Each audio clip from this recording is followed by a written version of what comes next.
Hindenburg റിപ്പോർട്ടിൽ അദാനിക്കെതിരായ ആരോപണങ്ങളിൽ കഴമ്പില്ല എന്ന് സെബി. കമ്പനിക്കെതിരായ നടപടികൾ അവസാനിപ്പിക്കും. ശ്രീനാഥ് ചന്ദ്രൻ മുംബൈയിൽ നിന്ന് ചേരുകയാണ്.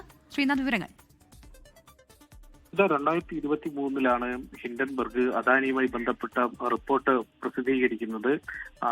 ഷെയർ വാല്യൂ, ഓഹരി വില അത് പെരുപ്പിച്ച് കാണിച്ച് വ്യാജ കമ്പനികൾ, ഓഫ്ഷോർ കമ്പനികൾ ഉപയോഗിച്ച് തിരിമറി നടത്തി എന്നതായിരുന്നു പ്രധാനപ്പെട്ട ആരോപണം. അതേ തുടർന്ന് അദാനിക്ക് ഓഹരി വിപണിയിൽ നിന്ന് വലിയ തിരിച്ചടി ഉണ്ടായി എന്ന് മാത്രമല്ല, നിയമപരമായ നടപടികൾ കൂടി നേരിടേണ്ടി വന്നിരുന്നു. സെബി ഇതുമായി ബന്ധപ്പെട്ട വിപണിയുമായി ബന്ധപ്പെട്ട റെഗുലറായ സെബി ഇതുമായി ബന്ധപ്പെട്ട് അന്വേഷണവും നടത്തി. ആ അന്വേഷണത്തിനൊടുവിലാണ് ഇപ്പോൾ സെബി അദാനിക്കെതിരെ ഒരു തെളിവുമില്ല, ഈ പരാതികളിലൊന്നും തന്നെ ആരോപണങ്ങൾ കഴമ്പില്ല എന്നുള്ള അന്തിമ റിപ്പോർട്ട് ഇപ്പോൾ തയ്യാറാക്കിയിട്ടുള്ളത്. നേരത്തെ ഇതുമായി ബന്ധപ്പെട്ട കേസ് സുപ്രീം കോടതി പരിഗണനയിലുള്ളതാണ്. അവിടെയും സെബിയുടെ നിലപാട് നിർണായകമാണ്. ഈ സെബിയുടെ അധ്യക്ഷയായിരുന്ന മാധവി പുരി പുച്ചുമായി ബന്ധപ്പെട്ട് അവരുടെ ഭിന്ന താല്പര്യവുമൊക്കെ ഈ കേസുമായി ബന്ധപ്പെട്ട് ആ ഘട്ടത്തിൽ ഉയർന്നു വന്നതാണ്.